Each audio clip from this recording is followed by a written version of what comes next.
Hey everybody, thanks for tuning in to my solar series here. I got this video, I was going to do it in two videos. I made it into one long video. It's got some good information in the beginning, and then everything goes south. It's actually pretty funny. If you don't want to hear all the technical stuff, I'll put a link in the description. You can skip forward to where things start to go south in this process. But I hope you enjoy it. Please give my channel a subscribe, like the video, share it. Hope you guys are having a great weekend, and here we go. Enjoy. Those two kinds of balancing types that you can do are top and bottom balancing. And for a solar system, you want to do top balancing. That's all well and good. What do you need to be able to do that? Let's talk about that. So I did not too long ago a video on my bench top power supply that I got. So you're going to need something like that that's going to be able to output anywhere from 2 to 5 volts DC consistently, and you want something that's going to be able to put out at least 5 amps. I went with a little bit more expensive model and got the 10 amp one. I've got bus bars. I don't have enough bus bars to complete the whole battery into parallel, so I've got some jumper leads that I made up with crimps on the end. That's why I have the strippers and cutters out. I have posts for my battery. Let me zoom back in here. I have posts for my battery. So you're going to want to have all your posts, nuts to be able to hold them on, or a bolt to be able to screw into the post on the head on the top of the battery. You need a wrench to be able to tighten up the nuts or bolts. Now, I went with a hand-operated kind, and that way, when you're tightening it down, you can have a better sense of being able to feel how much torque you have on the post. You don't want to put too much torque on the post. These little posts here are just aluminum, and you don't want to snap them off. So with my post style, I'll need an Allen key to be able to snug those up, and a voltage tester to be able to make sure that your cheap Chinese power supply is putting out the right voltage. I've got all these posts in here and just snugged up. I left these two out here to show you guys. So that's just finger tight. And then you want to take your Allen key, put it on the post, and then just tighten it. That's it. Just tighten it. That's it.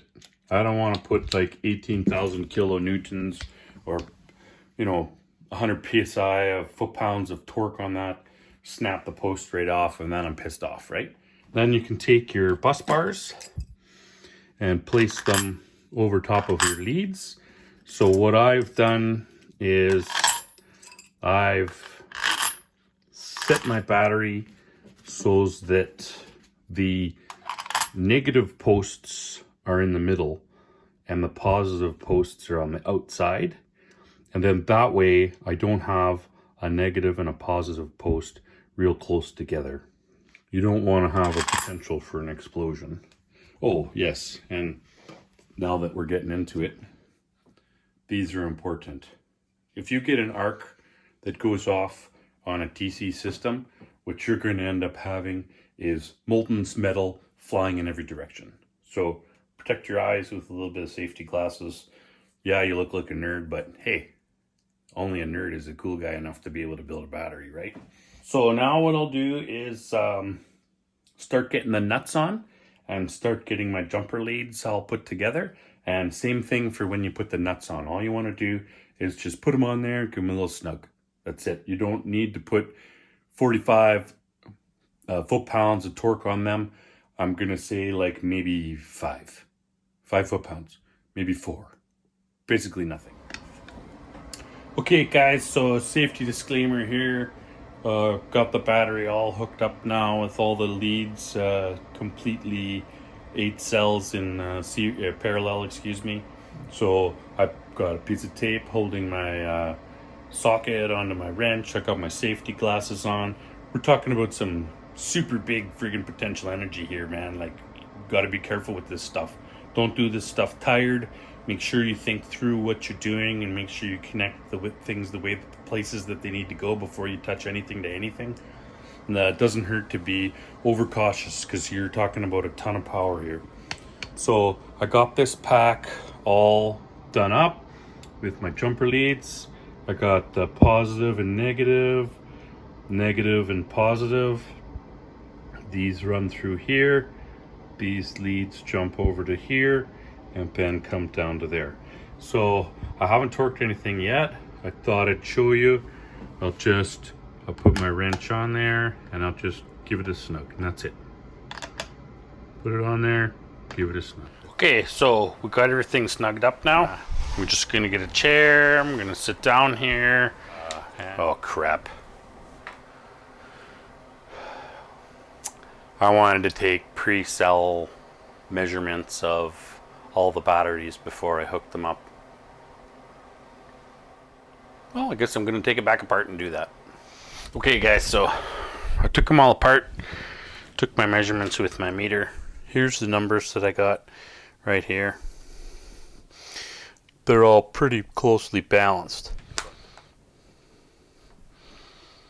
So we set that up like that. I'll turn the light on so maybe you guys can see it better. And we got positive and negative. Overall pack voltage 3.3. Let me try to measure it in the opposite corner and see if it's the same. Now we're ready to hook up our power supply. So how do you hook up a power supply to a battery pack? I have no idea. I've never done this before, so we're gonna learn together. So I think what I'll do first of all is I'll take my tester and put it on the battery pack. Okay. So we switch on our power supply, and what I'm doing is I'm following a method that comes off of Will Prouse's website. I'll put a link in the description to the process that he has for top balancing your battery.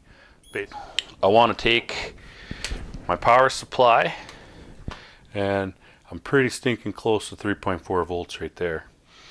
Let's see if I could fine adjust it up just a bit. Boom. Just like that.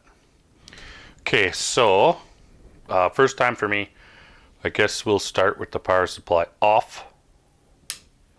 Then we'll take our leads and put the positive on the positive. Okay, so got that all hooked up. We got all our leads hooked up correctly. Okay, let's crank her on and see what happens. Okay, 1.52 amps going into the battery. Now, if I turn this, can I turn that up?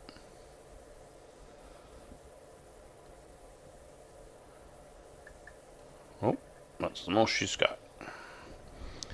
So I don't know if that's normal or what to expect there, but I don't know. Whatever. Well, I'm just gonna leave it hooked up and let it do its thing. Hopefully that's what I'm supposed to do. Okay, so got her all hooked up. Got 3.4 volt output, which I confirmed with the meter before I hooked it up. We got 1.38 amps going into the battery pack. So from what I understand, I'm supposed to just let that sit and let it absorb that 1.3 amps until this amperage comes down to zero. This amperage should drop over time as the battery absorbs that power. So it's 3:15 p.m. in the afternoon here, and I'm gonna let this sit and do its thing. I'll kind of monitor it, and I should probably write down that starting amperage, because knowing me, I'm gonna forget in probably like 32.7 seconds.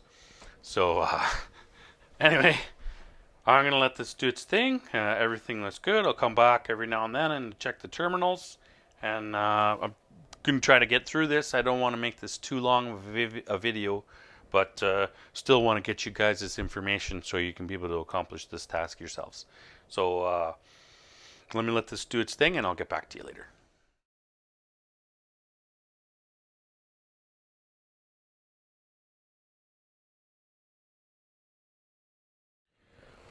It's been about almost an hour, and when I started this out, the battery was the power benchtop power supply was only inputting like 1 amp of power into the battery, and I thought that's a little low.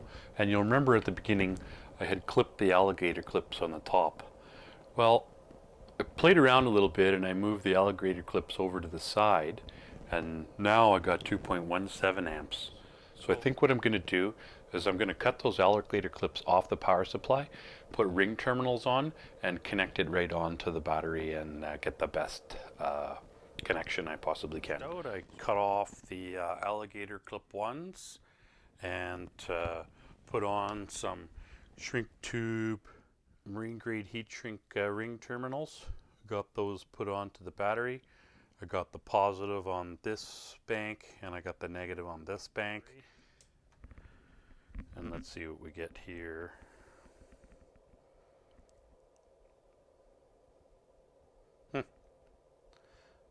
Less.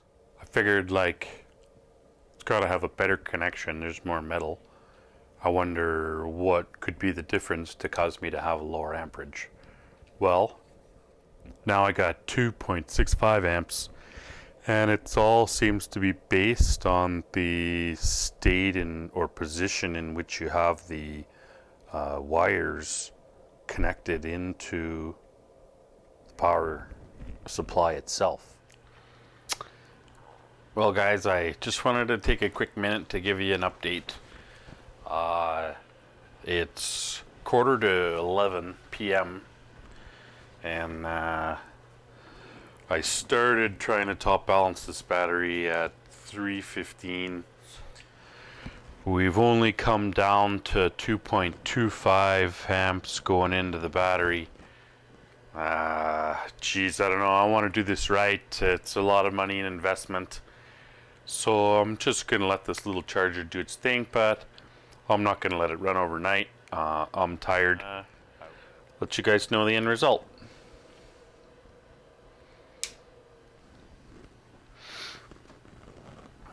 I'll see you guys in the morning.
fellow battery DIYers. I had a great sleep, and I also had a epiphany over the evening. Started thinking about how long it took yesterday to go such a short period in voltage increase, like 5 millivolts increase over 3 to 10, 7 hours. Like, what am I doing here? So leave me a comment below if you think I'm right, but I'm pretty sure that my morning coffee cup says it all. Last night when I shut the battery down, I was putting in 2.25 amps. I was putting in 2.25 amps, and the battery voltage was 3.305. So when I look at my state of charge sheet, 3.3 right here says I'm at about a 70% state of charge. So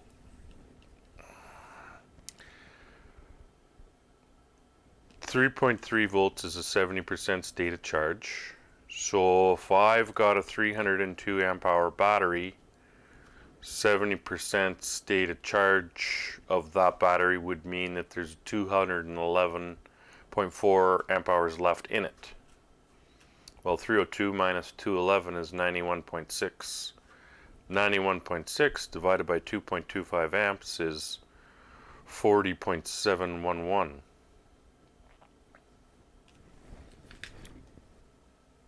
40.711 hours? Is that what that is? But then, like, let's go even further. 2.2 amps is not a constant. It's not going to always stay at 2.25 amps. It's going to drop over time. So that's just going to increase the whole amount of time that one 302 amp hour battery is going to take. But batteries in parallel increase the total capacity of the battery. Well, so does that mean that 8 batteries in parallel is 2,416 amp hours? Look at the math on that, on how many hours. It's like infinity. I could be sitting here for like 1630.8 divided by 24 is, it's only going to take 2 months to top balance my battery. Like, Mr. Cup, you got it right, buddy. Please leave me a comment down below if I'm new to this. I'm trying to do my best. I'm trying to help you guys. I'm trying to share information.